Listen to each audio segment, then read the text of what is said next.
दोस्तों नमस्कार, मैं राम सूरत यादव। जैसे जैसे चुनाव नज़दीक आता जा रहा है, प्रधानमंत्री मोदी की और बीजेपी की मुश्किल बढ़ती जा रही है। आज़ाद भारत में पहली बार देखा जा रहा है कि सुप्रीम कोर्ट से एक तरीके से पूरी चुनाव की हवा बदल गई है। और आपको ये भी बता दें कि 2 महीने चुनाव के पहले तक एक तरफा प्रधानमंत्री मोदी की जीत दिखाई दे रही थी और पूरी बीजेपी पूरी तरीके से आश्वस्त थी कि बीजेपी और प्रधानमंत्री मोदी तीसरी बार जो है प्रधानमंत्री बनेंगे और एक तरफा जीत दिखाई दे रही थी। लेकिन आज हम बताएंगे कि कब से और किस समय से जो है पूरी तरीके से चुनाव की हवा बदल गई और वह हवा बदलने के कारण क्या है।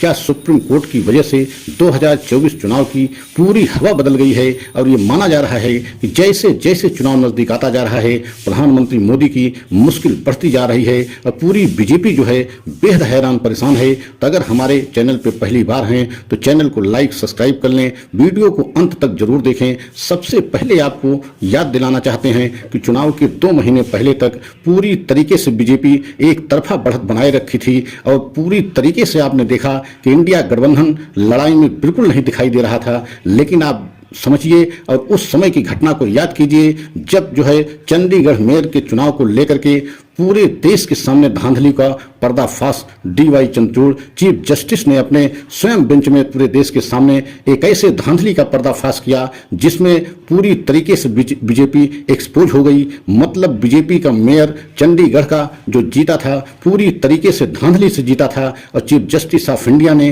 पूरे देश के सामने उस धांधली के सच को एक तरीके से उजागर कर दिया। और तभी से बीजेपी के लिए एक अलग से जो है पूरे देश में हवा बदल गई कि क्या बीजेपी जो भी चुनाव जीत रही है इतनी बड़ी धांधली करके जीत रही है। और आपने देखा भी है कि तभी से बीजेपी का ग्राफ एकदम गिरता जा रहा है। और अब इस समय जो परिस्थिति है उसमें बहुत सारे इंटरनल सर्वे जो करा रहे हैं, इंटरनल सर्वे हो रहे हैं, उसमें दिन प्रतिदिन बीजेपी का वोट प्रतिशत गिरता जा रहा है। और बीजेपी की लोकप्रियता के साथ साथ प्रधानमंत्री मोदी की लोकप्रियता में बहुत कमी देखी जा रही है। और अब तो यहाँ तक बताया जा रहा है कि चुनाव आते आते मतलब 19 अप्रैल को पहला चरण होगा, तब तक इंडिया गठबंधन बहुत अधिक बढ़त बना लेगा। और आपने यह भी देखा है कि पूरी तरीके से सुप्रीम कोर्ट से कई बहुत बड़े बड़े झटके लगे।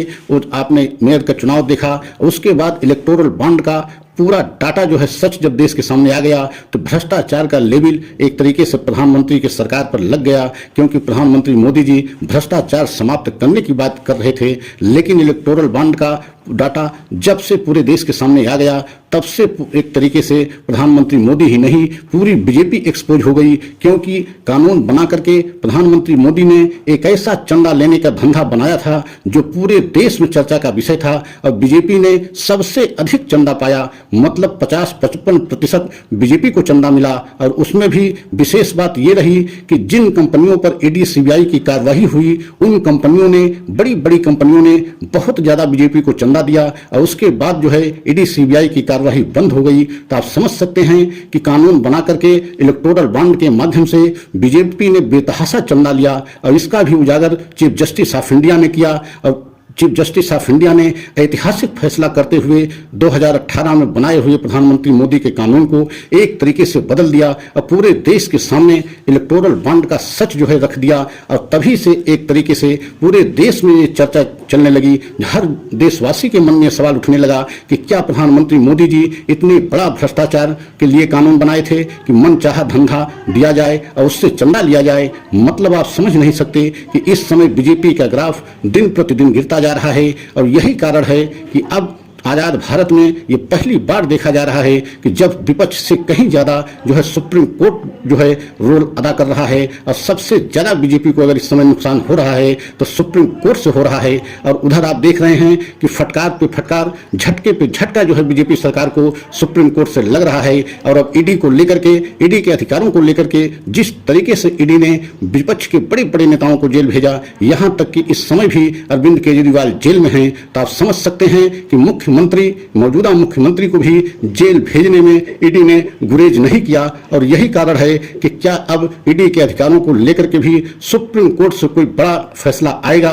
अगर ऐसा हुआ तो पूरे देश में यह चर्चा का विषय इस समय बना हुआ है कि क्या प्रधानमंत्री मोदी जी विपक्ष के नेताओं को जेल भेज करके 2024 को चुनाव जीतना चाहते हैं। लेकिन ऐसा नहीं होगा, क्योंकि पूरे देश में इस समय डीवाई चंद्रचूड़ को लेकर के पूरे देश की आशा बढ़ गई है, उम्मीद बढ़ गई है और पूरे देश की जनता सुप्रीम कोर्ट को सलाम कर रहा है। जिस तरीके से इलेक्टोरल बॉन्ड का सच सुप्रीम कोर्ट ने पूरे देश के सामने ला दिया, उससे पूरे देश की जनता का भरोसा सुप्रीम कोर्ट के प्रति बढ़ गया है। और आने वाले समय में बीजेपी के लिए और बहुत मुश्किलें आएंगी, क्योंकि अभी कई ऐसे ऐतिहासिक फैसले सुप्रीम कोर्ट से आने हैं और चुनाव से पहले आ जाएंगे, क्योंकि 19 तारीख से पहले चरण का चुनाव है। उससे पहले कई ऐसे झटके अभी बीजेपी सरकार को लग सकते हैं, जिससे चुनाव की हवा और एकदम बदल जाएगी। और ऐसा लग रहा है कि प्रधानमंत्री मोदी 2024 में जीतना अब कठिन होता जा रहा है। तो अगर हमारा यह वीडियो अच्छा लगा हो तो लाइक सब्सक्राइब करें, कमेंट के द्वारा अपनी राय अवश्य दें। अगला वीडियो पुनः लेकर के आएंगे। जय हिंद, जय भारत।